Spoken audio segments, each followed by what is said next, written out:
CBS 아카데미 수 황성주 박사의 성서 건강학 두 번째 시간입니다. 지난 첫 시간에 감사와 건강에 대해서 우리가 좀 배웠잖아요. 네. 저도 좀 실천을 해보고자 제 아내에게 감사의 내용을 여보, 내 아내가 되어줘 감사했어요. 이런 내용을 제가 보냈거든요. 네. 그랬더니 답장이 없어요.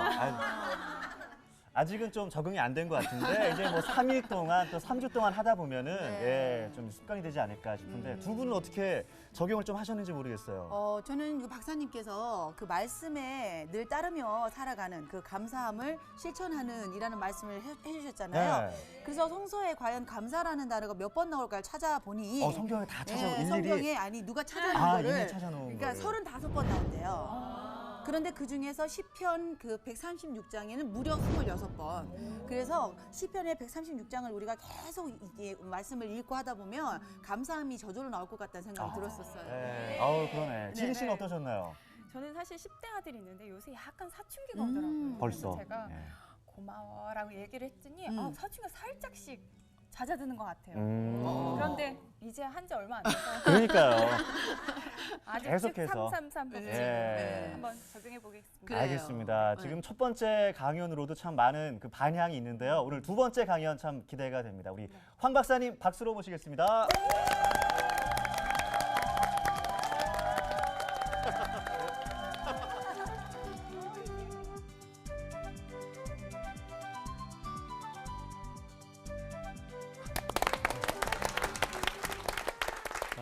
저는 이제 제 아내를 제가 그 병원에서 제가 만났어요.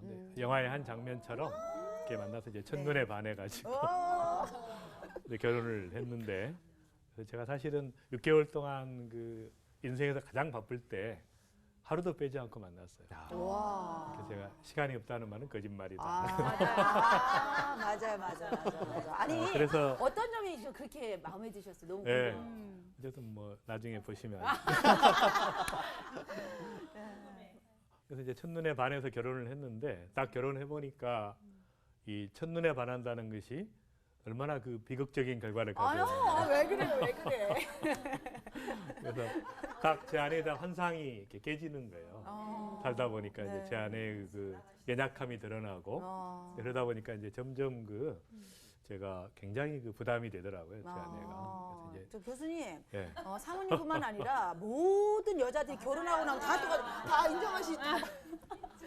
실망하지 마세요. 그래서 이제 그 굉장히 이제 어려운 관계가 이렇게 됐어요. 사실 제가 이제 그 이혼할 수 없었던 이유는 제가 이제 그때 유명해졌어요. 네. 제가 30대 초반에 이 성서 건강학을 그 국민일보에 연재를 했었는데 그때 이제 너무 유명해져가지고 예. 그다음에 이제 제가 또 그때 또 이미 의과대학 교수 때 제가 그 신학 공부하면서 이제 교회 개척도 했고 또 국제 사랑의 봉사단을 창단해서 이제 제가 전 세계 이제 어두운 지역에 다니면서 이제 병원도 설립하고 또 봉사하고 선교하고 그런 일을 이제 하고 있었기 때문에 이제 유명해지니까 그 이혼할 수 없잖아요. 너무 솔직하신 것 같아요. 너무 그래서 솔직하신 이제 너무 이제 더 힘든 이제 상황들인데 이제 나중에는 이제 정말 힘들어지더라고요. 그래서 이제 어떻게 힘들어지냐면 그 하나님의 일에 방해가 된다고 생각한 거예요. 결정적 순간에 꼭 부싸움을 하니까. 그러니까 이제 계속 힘들어지고 이제 어려운 상태가 지속이 되니까. 근데 이제 제가 그 당시에 이제 사랑으로 세계를 품어라라는 캐치프레이즈를 내걸고 이제 국제 사랑의 봉사단 그 NGO를 이제 창단해서 전 세계를 다니는데 여러분 그 사랑으로 세계를 품는 건 참 쉬운 일입니다. 근데 아내를 품는 게 가장 어려운 일. 아니 공감하시는 거예요 지금? 그래서 이제 너무 힘든 그 상황이 계속이 됐고요. 그래서 이제 제 인생에서 빠져줬으면 좋겠다 이런 생각이 드는 거예요. 그리고 이제 둘 중에 하나 죽어야 해결되지 않는다 이제 그런 생각도 들고 그러다 보니까 이제 제 아내가 이렇게 제거의 대상이 되는 거예요, 제 인생에서. 참 이제 슬픈 일이 된 거죠. 그때 이제 제가 그 로마서 7장을 제가 경험했습니다. 그 오호라 공고한 자로다 누가 나를 그 사망의 몸에서 건져낼 것인가. 그러니까 아내 한 사람 사랑할 수 없는 거예요. 참 안타까움이. 근데 이제 제가 지금도 이렇게 주례를 하거든요. 근데 제가 머리가 이렇게 희끗희끗해서 사실 제가 35살 때부터 주례를 했어요. 국가대학 교수 때 이제 노교수인 줄 알고. 그래서 이제 그때 제가 20여 년 전에 유명했기 때문에 많은 분들이 이제 지금 저를 보면 놀라는 거예요. 그러니까 그때 분명히 그 노교수였는데 어떻게 지금도 살아계시냐. 그래서 아직 50대인데 이제 오해를 많이 받는 거죠. 어떻게 네. 지금도 안 돌아가셨냐고 그러고. 근데 이제 주례할 때 보면은 제가 이제 질문을 해요. 그 평생 동안 사랑하고 섬기기로 생각합니까? 그러면 이제 예라고 대답하는데 제가 속으로는 이제 큰일 났다는 생각이 그게 아니 나 한 사람도 참 인생 살아가기 힘든데 맞아요. 다른 사람을 평생 사랑한다고 생각한다는 것은 그건 사실은 말이 안 되는 거예요. 있을 수 참 말이 안 되는 걸 지금 생각을 하라고 하는 거니까 이제 정직하게 하면은 사실은 이렇게 해야 돼요. 신랑에게 딱 물으면 신랑이 바로 무릎 꿇고 난 절대 못합니다. 하나님 은혜를 주셔야 내가 하지 어떻게 나 한 사람도 사랑할 수 없는데 다른 사람 사랑합니까? 그래야 정상인데 이제 그냥 얘라고 다 대답을 하니까 안타까운 거예요. 한 번도 점검하지 않고 그러니까 아무도 그 준비되지 않은 채로 결혼하는 거예요. 그 치유되지 않은 인격을 가지고 하니까 참 이게 문제가 되는 것이. 그래서 이제 어쨌든 저는 이제 그런 과정 속에서 사실은 그 다른 건 말씀대로 살겠는데 아내를 사랑하는 게 안 되는 거예요. 그 고통과 그 처절함과 비참함은 참 이루 말할 수가 없는 거죠. 그래서 이제 계속 제가 하나님 앞에 이렇게 공고함을 가지고 나아갔는데 정말 이제 하나님이 저를 만지시더라고요. 정말 그 성령님께서 깊은 곳에 있는 내면을 만지시는, 회복시키시고 이렇게 치유하시는. 그래서 이제 한 10여 년 동안의 어려운 기간들이 물론 그 중간중간에 또 이제 회복이 있었지만은 이제 지나가고 나서 보니까 이제 제가 회복이 되고 딱 제가 회복이 되고 나니까 제 아내가 그렇게 존귀한 존재일 수가 없어요. 아내가 바뀐 게 아니고 저는 계속 아내를 변화시켜 달라고 기도했었거든요. 근데 하나님께서 아내를 바꾼 게 아니라 저를 변화시켜 주세요. 그러니까 제가 회복되고 제가 치유되고 제가 변화되니까 제 아내가 그렇게 존귀한 존재일 수가 없어요. 그래서 이제 근데 제 아내가 그때부터 제가 보는 눈이 달라지다 보니까 아내가 회복이 되는 거예요. 그래서 저는 아내를 변화시켜 달라고 했는데 하나님께서는 저를 변화시키시더라고요. 저를 치유하시고 저를 만지시고 저를 회복시키셔서 아내가 이제 반응이 일어나는 거예요. 아내가 회복이 되는 거예요. 제 아내가 회복이 되니까 또 아이들이 회복이 되는 거예요. 연쇄 반응이 일어나는 거예요. 그러니까 제가 제 아내에게 상처를 주면 관찰을 해봤어요. 그러니까 제 아내는 또 아이들에게 상처를 주더라고요. 가만히 보니까. 그래서 이제 제가 회복이 되고 제 아내가 회복이 되니까 아이들이 회복이 돼요. 또 병원 직원들이 회복이 되고 또 주변의 성도들이 회복이 돼요. 그러니까 딱 제가 그 치유와 회복의 연쇄 반응이라는 걸 알게 됐어요. 그러니까 우리가 다른 사람을 위해서 기도하는 것도 중요하지만 더 중요한 건 뭐예요? 내가 하나님 앞에 내가 치유되고 내가 회복되고 내가 변화되고 내가 행복해지는 거예요. 근데 내가 행복해지면 전 우주가 행복해요. 근데 다 행복해도 내가 불행하면 전 우주가 불행해요. 그러니까 하나님께서는 나를 회복시키기 원하시는 거예요. 나를 사랑하신 거예요. 그래서 이제 제가 하나님 앞에 그런 그 회복이 되고 나니까 제 아내가 이렇게 저를 보는 눈이 달라지는 거예요. 정말 저를 이렇게 경이로운 눈으로 이렇게 보는 거예요. 막 어쩔 때는 막 뚫어져라고 쳐다보고 너무 저를 좋아하고 얼마나 정말 그 부담이 돼요. 너무 그냥 저를 쳐다보니까 좀 부담이 됩니다. 어쨌든 이제 그런 과정을 통해서 제가 이제 그 이해하게 됐어요. 성경을 더 깊이 이해하게 되고 사도 바울이 왜 그런 얘기를 했을까? 제가 이해를 못했는데 이제 지금은 이해가 가는 거죠. 사도 바울도 안 되는 게 있었어요. 특별한 상황이 되면은 그 죄의 세력이 자기를 사로잡는 거예요. 어둠의 세력이 막 그런 어려움이 있었기 때문에 오호라 공고한 자로다. 그런 그 고백이 있었던 것이죠. 그래서 어쨌든 그걸 이제 깊이 이해하게 됐고, 저는 이제 사실은 그 제 아내가 이제 같이 봉사하는 장면인데요. 아프리카에서 봉사하는 장면. 그래서 이제 이런 그 제가 고백을 그 같이 한번 읽겠습니다. 우리 내 속사람으로는 하나님의 하나님의 법을 법을 즐거워하되 즐거워하되 내 지체 속에서 한 다른 법이 내 마음의 법과 싸워 내 지체 속에 있는 죄의 법 아래로 나를 사로잡아오는 것을 보는도다. 오호라 나는 공고한 사람이로다. 이 사망의 몸에서 누가 나를 건져내랴. 우리 주 예수 그리스도로 말미암아 하나님께 감사하리로다. 제가 이제 왜 감사를 할까 이 상황에서 제가 이해를 못했는데 이제 감사를 이해하고 나니까 이해가 된 거예요. 무슨 말이냐면 우리 연약함을 우리가 깨달을수록 감사가 나오는 거죠. 이 연약함을 깨닫게 해주셔서 감사합니다. 전에는 연약함 때문에 그냥 몸부림을 쳤잖아요. 우리가 열등감과 좌절감과. 근데 그게 아니에요. 이제 감사를 배우고 나면 연약함을 가지고 오 주님 감사합니다. 또 저에게 상처 준 사람들에게 저는 감사해요. 나의 연약함을 깨닫게 해준 사람, 나를 성장시켜 준 사람, 나에게 엄청 상처 준 사람, 배신한 사람은 나를 크게 성장시켜 준 사람. 그러니까 여러분 다 감사의 카톡을 보내세요. 오늘 상처 준 사람들한테 너무 감사하다고. 상처 줘서 내가 연약함을 깨닫고 주님을 더 깊이 알게 되고 주님 바라보게 하셔서 감사하고 사람에게 기대하지 않게 해서 감사의 제목이 넘치는 것이죠. 그래서 저는 이제 제 아내와의 관계 속에서 그러니까 제 아내가 이제 저를 연약함을 많이 깨닫게. 그러니까 지금 보니까 너무 감사한 거예요. 그때는 제가 불행하다고 생각했는데 나중에 보니까 이제 제 아내가 너무 귀하고 또 제가 그런 사건들을 통해서 제가 이제 부부 치유의 전문가가 된 거예요. 왜냐하면 제가 처절한 경험을 했기 때문에 이게 파워가 있더라고요.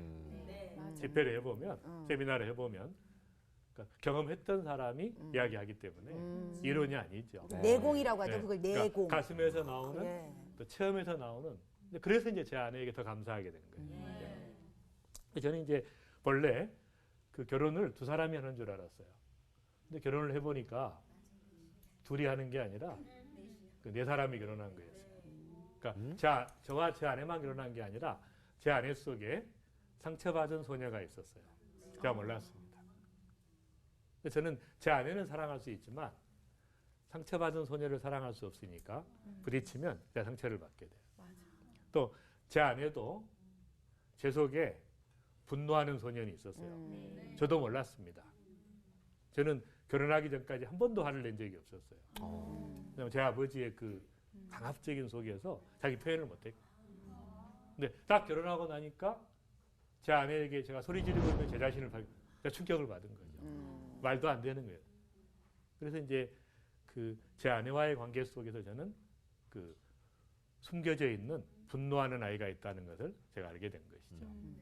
그러니까 제 아내도 저는 사랑할 수 있지만 제 속에 분노하는 아이를 사랑할 수 없기 때문에 또 상처를 받게 돼요.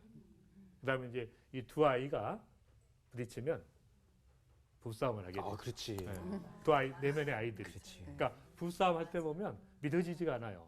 굉장히 훌륭했던 사람들인데 사회 속에서는 공적으로는 딱 사적이 되면 너무 그냥 아이와 그 같이 유치하고 예.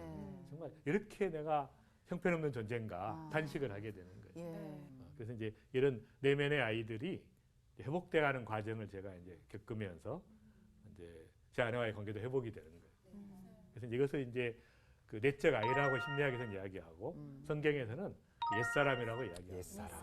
옛사람 우리는 신학적인 용어로 알아요. 그게 아닙니다. 옛사람은 실제로 나의 삶 속에 날마다 역사하고 있는 실제적인 그런 내면의 아이가 있는 것이에요. 우리가.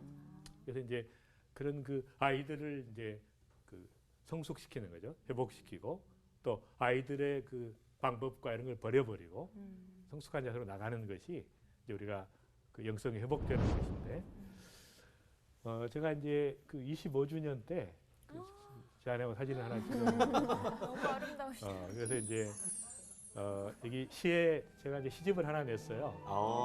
시집에 그 보면 그 최고급 와인처럼 26년 연륜 오래 묵은 내 사랑 눈가의 주름에는 해맑은 미소 피어나고 소매자락 고운 손등엔 눈물의 흔적 묻어난다. 가슴 속에 오래 남은 두 아이 상처 입은 소녀와 분노에 찬 소년 이제야 어른이 되어간다. 그러니까 제가 이제 한 25년이 지나니까 정말 이제는 그 회복이 되더라고요.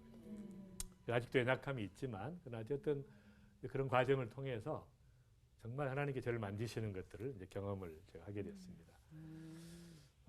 이제 이 인사말은 참 유명한 인사말인데 제가 그 서울여대 정경철 교수님 세미나를 이제 한번 모셔서 했는데 이분이 가르쳐 주신 거예요. 그래서 이제 우리 옆분들한테 한번 당신은 기대의 대상이 아니라 사랑의 대상입니다. 자, 시작. 당신은 기대의 대상이 아니라 사랑의 대상입니다. 네. 무슨 말인지 아시겠죠? 우리가 상처받는 이유는 사람에게 기대하기 때문에. 맞아요. 근데 맞아. 어떤 인간도 다 그렇죠. 죄인이죠. 네. 다 환자입니다. 그러니까 사람에게 기대하는 건 비성경적인 것이에요. 그래서 성경에는 사람에게 기대라는 말이 한마디도 없어요. 하나님께만 기대하라. 사람은 뭐예요? 사랑의 대상이기 때문에 다 연약함을 가지고 있어요. 그러니까 그들을 싸매주고 기도해주고 해야지 그 연약함을 공격하면 서로 망가지는 거죠. 나도 비참해지고. 하긴 그 기대 때문에 부부싸움을 참 많이 하잖아요. 크리스마스 막 왠지 막 뭔가 하나 사줄 것 같은 기대 막 하고 있었는데 안 해주면은 당신 뭐야? 이렇게 네가 막 크리스마스 챙기거라 뭐 이러면은 나도 여자라고 뭐 이렇게. 근데 이제 그런 기대를 하지 않는 것이 그냥 사랑으로 남편이 그러니까 당신 하나님께 기대하고 혹시 하나님께서 남편을 통해서 해줄 수도 있지만 그러나 그것을 기대하지 말고 가슴 벅찹니다. 남편을 사랑의 대상으로 보는 거예요. 자녀도 마찬가지예요. 자녀도 기대하면 상처를 맞아요. 그리고 자녀는 기대의 대상이 아니에요. 예. 사랑의 대상이지. 그냥 사랑하다 가는 게 인생이지. 기대하면 상처받는데 그리고 몇십 년 동안 상처받고 또 기대해. 그게 문제예요. 예. 그 인간 또 기대했다가 또 상처받으니까. 그 인간. 하나님께만 기대하고 네. 이제 그런 자세가 그래서 이제 이쪽 오른쪽에 있는 당신의 인격이 어떠하든지 당신을 사랑하겠습니다. 자, 시작. 당신의 인격이 어떠하든 당신을 사랑하겠습니다. 예. 이것을 그 남편이나 아내에게 또 자녀들에게 이렇게 이야기하면 이렇게 충격을 받죠. 앞으로 당신이 인격이 어떠하든지 당신을 사랑하겠다. 그것이 이제 굉장히 큰 도전이 되는 것이죠. 그래서 이제 이것은 이제 제가 앞으로 이제 이런 강의할 때마다 계속 좀 하려고 그러는데 그래서 이런 그 내적인 아이들이 어떻게 생겨나냐면 공적인 영역에서는 우리가 매우 공손하고 또 훈련된 모습을 보이고 또 성숙한 태도를 보이고 합리적인 관계를 유지하죠. 근데 딱 사적인 관계로 가정 속에 들어가거나 아주 친한 친구들끼리는 이상하게 과거의 내적 아이가 관계를 지배해버립니다. 그래서 이 내적 아이의 대표적인 이제 네 아이가 있어요. 첫 번째는 상처받은 아이가 있고, 두 번째는 이제 그 두려워하는 아이가 있죠. 세 번째는 미움받은 아이가 있고, 네 번째는 부끄러운 아이, 자기 표현을 못하는 그런 그 아이들이 있습니다. 그래서 상처받은 아이는 또 상처를 받을까봐 두려워하는 거예요. 그다음에 두려워하는 아이는 과거의 실패가 현재는 너무 좋은 기회인데 딱 과거의 실패가 발목을 잡는 거예요.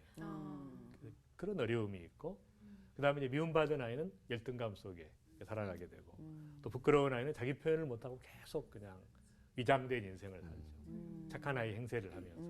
그래서 이제 이런 아이들이 이렇게 있는 거예요. 그것을 우리가 성인 아이 또는 내적 아이라고 이야기하는데, 그래서 이제 이런 말을 하신 분이 있죠. 당신 말이 사실이라면 나는 아직 한 번도 살아본 적이 없는 사람입니다.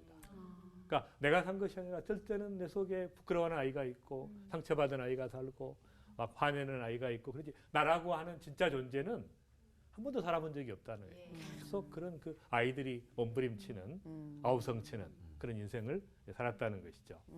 그래서 이 고린도전서 13장 11절에 보면 내가 어렸을 때는 말하는 것이 어린아이와 같고 깨닫는 것이 어린아이와 같고 생각하는 것이 어린아이와 같다가 장성한 사람이 되어서는 어린아이를 버렸노라. 그러니까 어린아이의 일을 그러니까 어린아이처럼 나를 묶고 있는 것들로부터 내가 자유롭게 됐다. 그런 말이에요.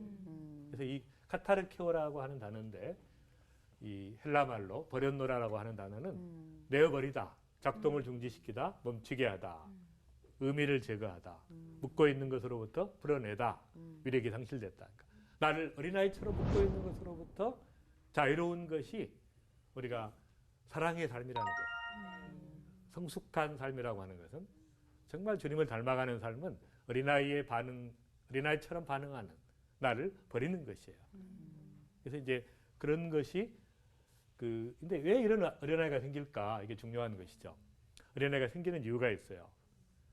그러니까 남편을 볼 때 왜 이렇게 반응할까라고 생각하지 마시고 어떻게 자랐는가를 생각해 보세요. 남편이. 근데 그것이 은혜 가운데 자랐을 때는 괜찮아요. 은혜라는 것은 무조건적인 사랑을 받고 자란 사람은 괜찮은데 조건적 사랑을 받고 자란 사람은 반드시 내적 아이가 생깁니다. 내가 좀 더 잘해야만 우리 너를 사랑하고 기뻐해 주고 이것처럼 하나님의 거룩하심과 사랑을 가로막는 게 없다. 하나님은 무조건적으로 쏟아부어 줬는데 우리는 항상 조건을 이것이 이제 문제라는 거예요. 그러니까 수많은 사람들의 생애를 무너뜨리는 것은 어린 시절부터 우리가 자라오면서 조건적 사랑. 저는 이제 제가 공부를 좀 했기 때문에 공부 잘하라는 말을 한 번도 안 했어요, 아이들에게. 네. 그래서 아이들에게 좀 단정한 아이가 되라. 예의 바른 그렇게 했는데 그렇게 안 자라는 거예요, 아이들이. 너무 이제 속상한 거죠. 그래서 이제 머리를 막 기르고 그러니까 제가 머리 좀 잘라라.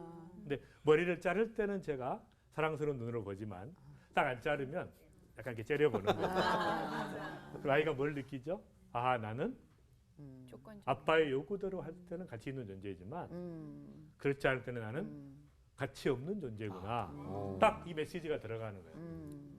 그렇기 때문에 사실 지금은 제가 이걸 깨달았죠. 다 깨닫고 났는데 다 깨닫고 이제 무조건적으로 한번 사랑해 주려니까 다 가버렸어.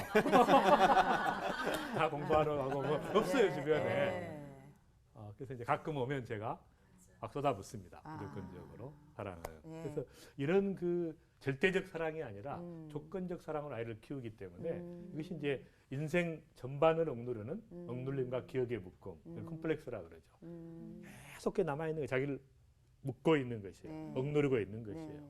이것이 또 흑백 노조로 발전해요. 그러니까 아이들이 이거 아니면 이거야. 우리나라의 모든 사회 현상이 흑백 논리잖아요. 포용력이 없고. 이것이 이제 전부 그렇게 자랐기 때문에 가치 있는 존재 아니면 가치 없는 거야. 잘 되면 교만하고 못 되면 좌절하고 다 나쁜 거죠. 잘 되나 나쁘나 그게 무슨 의미가 있어요. 이런 구조 속에 자랐다. 그래서 이제 이 하나님 말씀이 하나님은 사랑이심이라 사랑은 여기 있으니 우리가 하나님을 사랑하는 것이 아니요 오직 하나님을 우리를 사랑하사 우리 죄를 위하여 화목제로 그 아들을 보내셨습니다. 그러니까 먼저 사랑하셨다. 아무 조건 없이 그냥 쏟아부어 주신 거예요. 아들을 주시기까지. 그러니까 그 사랑을 내가 경험한 사람으로 그렇게 키워야 되는데 그러기 전에 우리가 이미 잘못 자란 거죠.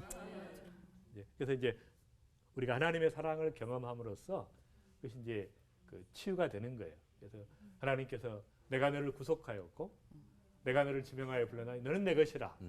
내가 내 눈에 보배롭고 존귀하여 내가 너를 사랑하였으니.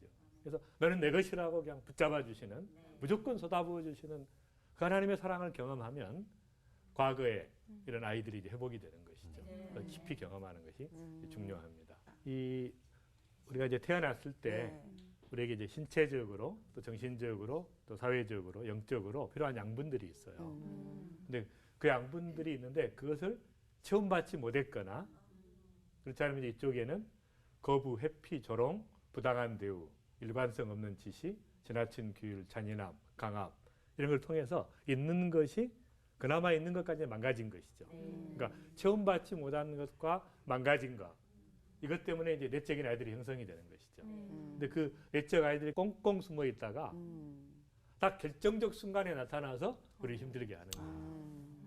그리고 이제 정말 그 중요한 순간에 또 어려운 상황 속에서 잘못 결정하게 만드는 그런 요인이 됩니다. 그래서 이제 성경에 보면 너희는 돌아보아 하나님 은혜에 이르지 못하는 자가 있는가 두려워하고 또 쓴뿌리가 나서 괴롭게 하고 많은 사람이 이로 말미암아 더러움을 입을까 두려워하라. 그러니까 하나님의 은혜 속에 있지 아니하면 상처를 받을 때 쓴뿌리가 자라게 돼 있어요.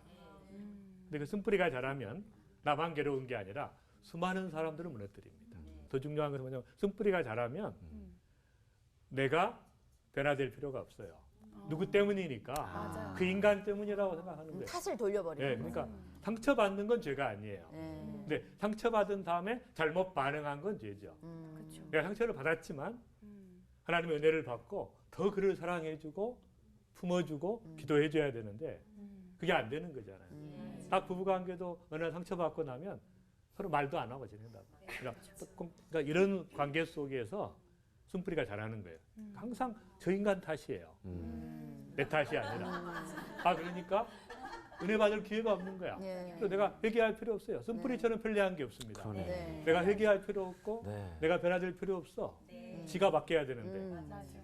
그러니까 다 상처 속에 몸부림치는 인생이 이제 되는 것이죠. 그래서 이제 성경적 인간관은 세 가지예요.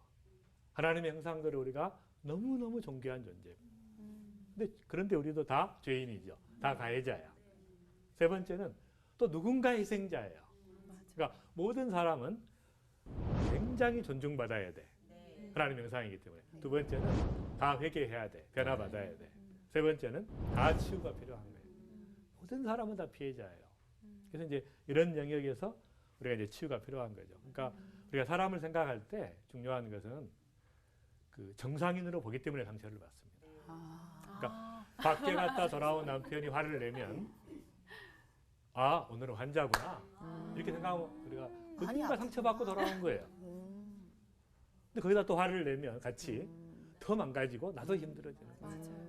그러니까 뭔가 이유가 있어요. 아이들이 막 학교 갔다 와서 막 흰경기를 내면 누군가에게 상처받고 왔거나 너무 인생이 힘든 거야. 근데 나는 그 꼴을 못 보니까 또 같이 신경질을 내. 그러네요. 그러면 안 되는 거예요. 또 유난히 막 소리를 지르고 막 그런 상황이 되면 오늘은 중환자구만. 중환자. 그러면 그냥 케어를 해줘야 되는 거예요. 맞아요. 그러니까 그것을 알고 나면 그러니까 과거들을 보면 다 그럴 만한 이유가 있어요. 근데 그 우리가 이해하는 게 중요합니다. 그리고 더 중요한 것은 나 자신도 똑같이 환자라는 것을 인식하는 게 중요해요.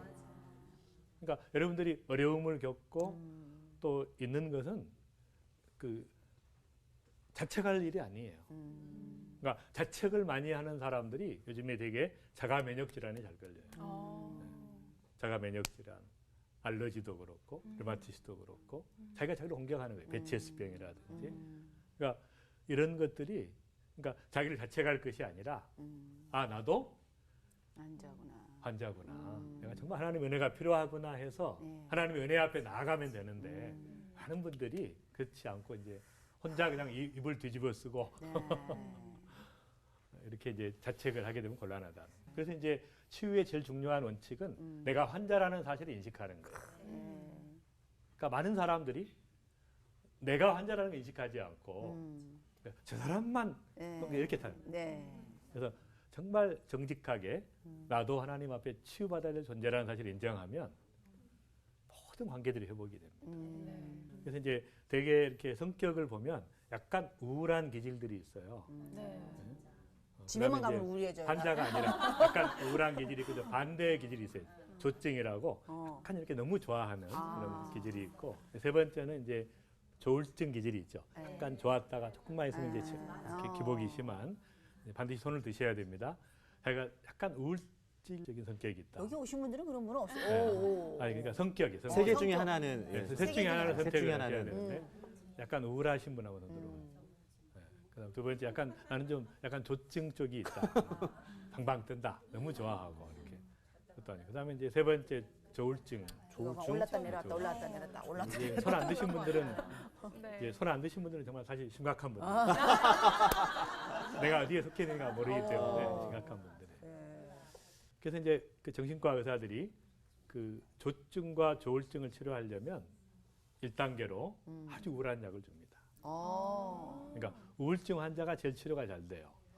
이 조증과 조울증은 방방 뜨기 때문에 일단 가라앉혀 놔야 돼요. 그러니까 아주 우울하게 만들어 놔야 일단은 그때 나를 치료해 주세요 이렇게 나오는 거예요. 이제 하나님께 우리를 다루실 때도 마찬가지예요. 교만한 사람, 방방 뜨는 사람은 일단 가라앉혀 놔야 나를 치료해 주세요. 그래서 이제 정신과 선생님들이 이제 되게 그러시는데 이 사람이 나을 것인가 안 나을 것인가는 아주 간단합니다. 말하자면 자기가 환자라는 걸 아는 사람은 완치가 돼요. 근데 환자라는 걸 모르는 사람은 이제 완치가 잘 안 되는 거예요. 그렇죠. 저도 이제 한번 정신과에서 인턴을 했었는데 제가 환자에게 막 설명을 했어요. 이 정신분열증이라 막 설명을 했더니 나한테 그러는 거야. 너 미쳤냐 그러면 인정을 못하는 거. 환자가 의사한테 미쳤냐 그러면 치료가 안 되는 거예요. 예를 들면 그러니까 자기가 환자라는 걸 인식해야 돼. 그래서 이제 하나님 앞에 우리가 정직하게 인정하는 게 너무 중요한데 성경에 보면 건강한 자에게는 의사가 쓸데없고 병든 자에게라야 쓸데있느니라. 그러니까 내가 환자라고 생각하는 사람은 정말 영혼의 의사이신 주님 앞에 나아가서 은혜를 받는 회복이 되는 것이죠. 근데 자기가 환자라고 생각하지 않는 사람은 주님 앞에 나오지 않기 때문에 치료받을 수 없는 것이죠. 그래서 우리가 진단이 돼야 치료가 되는 것이니까. 그래서 우리가 그런 내면의 아이들이 있고 참 그 옛사람이 나를 아직도 컨트롤하고 있다는 것을 인정할 때 정말 하나님께서 역사하시는 은혜를 경험할 수 있는 것이죠. 두 번째는 이제 더 중요한 것인데 뭐냐면 이제 주로 그 아이들은 잘 드러나지가 않아요. 내면 세계 속에 있습니다. 그러니까 이것들이 드러내야 치유가 되는 것이죠. 그러니까 이 상처가 골무면 반드시 터트려야 치료가 됩니다. 그러니까 계속 가지고 있으면 이게 병이 되는 거예요. 반드시 드러내야 됩니다. 드러나면 은혜죠. 제가 이제 의과대학 교수가 돼가지고 저희 집에를 갔어요, 고향에.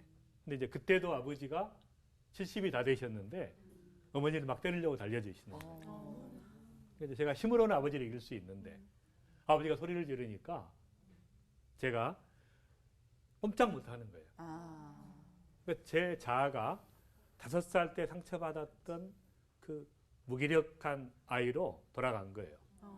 아버지가 소리를 지르니까 벌벌 떨고 있는 거예요. 어머니를 막 때리려고 달려드시는 거예요. 도저히 제가 어떻게 할 수가 없었어요. 그래서 그때 제가 처음으로 정면 대결을 했어요. 벌떡 일어나가지고 아버지에게 가서 그냥 콱 잡아서 아버지 이러시면 안 됩니다. 아버지가 충격을 받으시는 거예요. 한 번도 자신의 말을 거역한 적이 없는 아들이 갑자기 그냥 소리를 지르고 붙잡으니까 제가 이겼죠. 근데 그때부터 그러니까 아버지를 향한 감정을 제가 처음으로 드러낼 때부터 진짜 아버지를 사랑할 수 있게 됐어요. 그 전에도 사랑하고 기도했지만 그래서 드러나는 것이 은혜예요. 계속 감추고 있으면 안 되죠. 한 번은 드러내야 돼. 그래서 내가 이런 고통이 있다. 사실은 너 때문에 상처를 많이 받았다. 이렇게 이야기를 해야 됩니다. 그래서 이제 나 표현법이라 그러죠. 나의 어려움과 고통과 감정만 이야기해야 돼. 근데 그렇게 하고 나서 그러니 너 고쳐 그러면 대번에 공격으로 나와요. 그러니까 그 말을 하지 말고 내 감정만, 내 고통과 아픔과 상처만 이야기하면 상대방이 미안하니까 고쳐지는 거죠. 그래서 이렇게 드러내는 것이 은혜라는 거예요. 더 중요한 것은 하나님 앞에 드러내야 되죠. 우리가 하나님 앞에 드러내는 그래서 제가 제일 좋아하는 성경 구절이 하나님이 구하시는 제사는 상한 심령이라. 하나님이여 상하고 통회하는 마음을 주께서 멸시치 아니하시는. 정말 주님이 기뻐하시는 예배는 상한 심령으로 나가는 거예요. 그다음 상한 심령일 때 인간이 정직하거든요. 그냥 예배 왔다 갔다 해봐야 무슨 의미가 있겠어요. 상한 심령으로 가난한 심령으로 나아가는 거예요. 근데 여러분 부부싸움 많이 하시잖아요.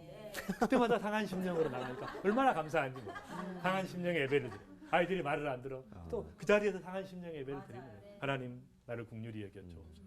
그래서 우리가 정말 궁일하심을 입고 때를 따라 돕는 은혜를 얻기 위해서 보좌 앞에 나가는 거예요. 그럴 때마다 그런 문제가 생길 때마다 세상 방법으로 하지 말고 정말 하나님 앞에 정직하게 나아갈 때 정말 우리를 치유하시는 하나님의 능력을 우리가 경험할 수 있죠. 그래서 우리는 다 이 질그릇이에요.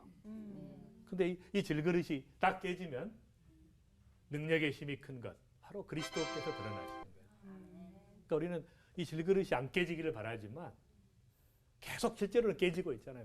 매일 상처당하고 그럴 때마다 주님이 드러나야 정말 주님이 만지시는 거예요. 그런 은혜들이 있는 것이죠.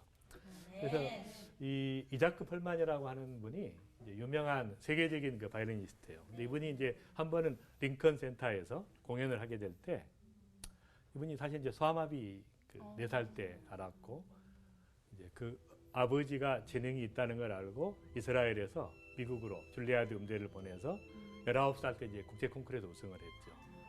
그래서 이제 세계에서 가장 현란한 기교를 부리는 그런 바이올리니스트인데 이분이 그 뉴욕 그 필하모니하고 공연을 했었는데 갑자기 공연하다가 줄이 끊어진 거예요. 그러니까 많은 분들이 이제 생각한 거죠. 어떻게 할까? 두 가지 길이 있죠. 하나는 바이올린을 바꾸는 방법하고 잠깐 멈추고 줄을 가는 거. 둘 다 멈춰야 돼요. 갑자기 이분이 딱 신호를 보낸 거예요. 계속 하라는. 그리고 그때부터는 이분이 세 줄로 오케스트라와 순간순간 제작곡을 하고 편곡을 하면서 딱 마친 거예요. 순간순간 바꾸면서 완벽한 조화를 이루면서. 그러니까 딱 끝나고 나니까 막 난리가 난 거죠. 기립박수가 아니라 20분 동안 아무도 일어나죠. 충격을 받아요. 20분 후에 박수를. 예. 그래서 이제 이분이 유명한 얘기를 했어요. 남아있는 것을 가지고 아름다운 작품을 창조하는 것이 진정한 예술이다. 그냥 우리가 혹시 세 줄 인생일지 모르죠. 그러나 한 줄이 없을지 몰라요. 과거의 상처와 고통과 아픔과 흘러간 세월과 그러니까 뭔가 상실감이 있는데 바로 하나님께서는 세 줄밖에 안 남은 것이라도 두 줄밖에 안 남은 것이라도 딱 붙잡히기만 하면 더 위대한 예술이 되는 거죠. 그래서 우리는 제가 이제 그런 그 경험을 제가 한 적이 있습니다. 정말 이 마지막 시대에 우리에게 필요한 것은 치유된 인격을 가진 사람. 그러니까 치유된 인격을 사람이 가정에 가면 가정이 바뀌고 자녀들이 바뀌고 직장에 가면 직장이 회복이 되고 또 교회에 가면 교회가 회복이 되고 국회로 가면 국회가 회복이 되는 거예요. 정말 깊이 있는 사람이 필요한 거죠. 재능 있는 아이들로 키우려고 하지 마시고 정말 아이들이 치유되고 회복된 주님을 닮은 인격으로 키우는 게 이 시대에 너무 중요한 것이죠. 저는 이제 또 어려움이 좀 있었는데 제가 이제 그것들을 그 감사로 마무리할 수 있는 기회가 있었어요. 제가 이제 본과 1학년 때 저희 집에 부도가 났어요. 저희 어머니가 이제 너무 어려운 살림이었는데 한번 모면해 보려고 제과점을 했어요. 다 빌려가지고 갑자기 안 되니까 이제 이리저리 막다가 그때 30여 년 전에 이제 2억의 부도를 낸 거예요. 시골에서. 이제 난리가 난 거죠. 그래서 이제 갑자기 저희 기숙사에 빚쟁이들이 몰려온 거예요. 그러더니 너희 집안은 끝났으니까 네가 대신 쓰라는 거예요, 여금을. 어떤 분은 500만 원이 빚졌는데 1,500만 원을 쓰래요. 이자까지 받아야 되니까. 그래서 그걸 이제 몇 개 써줬는데 나중에 이제 제가 의사가 되자마자 이제 몇십만 원 월급을 받는데 이분들이 이제 못 갚았다고 여금을 재판에 이제 회부를 해서 제가 재판장에 갔어요. 저희 어머니가 증인이고 저는 피고고 원고들이 있었는데 어머니가 막 소리를 지르시더라고요. 어떻게 너희들이 그럴 수 있냐. 나중에 돈 벌어서 갚아야지. 그래서 실신을 하셨어요. 제가 속으로 이제 주님 어쩌면 그렇게 안 생겼으면 하는 일만 생기게 하십니까? 그렇게 예수를 믿고 나면 이제 그런 어려움들이 좀 있죠. 그래서 이제 굉장히 제가 상처를 좀 고통을 당했는데 어느 날 그 캠퍼스에서 이제 아침마다 제가 큐티를 했어요. 그래서 이제 정말 넓은 잔디밭에서 이렇게 산책을 하고 큐티를 했는데 캠퍼스 중간에 잔디밭 가운데 굉장히 큰 웅덩이가 있어요. 보기 싫은. 그래서 제가 이제 그런 생각을 하게 됐죠. 저것만 없으면 얼마나 더 아름다울까. 딱 그랬는데 제가 산책하기 전날 억수같이 비가 왔어요. 막 비들이 너무 많이 와가지고 아침에 갔더니 너무 아름답게 바뀐 거예요. 막 안개 기둥이 피어오르면서 멀리 산이 보이는데 그다음에 이제 평소에 보지 못하던 호수가 하나 있는 거예요. 물이 막 철렁철렁 넘치는 아름다운 호수가. 그래서 제가 이제 생각을 했죠. 아니 호수가 어떻게 생겼을까? 딱 봤더니 바로 웅덩이에 물이 고인 것이에요. 그러니까 딱 그때 주님이 이렇게 저한테 이야기하시는 것 같아서 너는 너무너무 어린 시절부터 상처가 많고 고통이 많다고 하지만 웅덩이가 없는 곳에는 물이 고일 수 없지 않니? 바로 웅덩이 속에 물이 고여서 바로 그 은혜와 그 사랑을 가지고 수많은 사람들에게 주님의 사랑을 전해주고 또 다른 사람을 치유하는 그런 부르심이 있다는 걸 알게 돼요. 그래서 여러분이나 저나 다 어려움이 있어요. 고난이 있고 상처가 있고 고통이 있는데 바로 하나님께서 그걸 허락하신 이유가 있죠. 바로 거기에 하나님의 은혜가 고여서 이제 다른 사람들을 이해하고 고통받는 사람들 더 깊이 이해하고 그들을 사랑할 수 있는 사람이 되도록 부르셨다는 거예요. 그래서 저는 이제 그래서 감사하게 된 것이에요. 그러니까 여러분 과거의 모든 사건에 대해서 감사해야 돼. 바로 그것 때문에 오늘 하나님의 은혜 가운데 나올 수 있는 것이에요. 은혜의 보좌 앞에 나올 수 있는 것이에요. 그래서 감사를 해야 끝장이 나요. 감사하지 않으면 절대 마무리가 안 됩니다. 과거가. 딱 저는 감사해버리니까 끝나더라고요. 지금도 이제 하루에 몇 개씩 일이 터지죠. 상처받는 일이. 바로 즉시 감사해요. 즉시 감사하고 끝냅니다. 그래서 이제 그러한 수많은 과거의 사건들이 여러분을 지배하지 않고 여러분이 이제 미래를 주도하는 정말 하나님의 은혜 가운데 나아가는 또 치유된 인격을 가지고 세상을 변화시키는 여러분들이 되기를 바랍니다. 네, 감사합니다.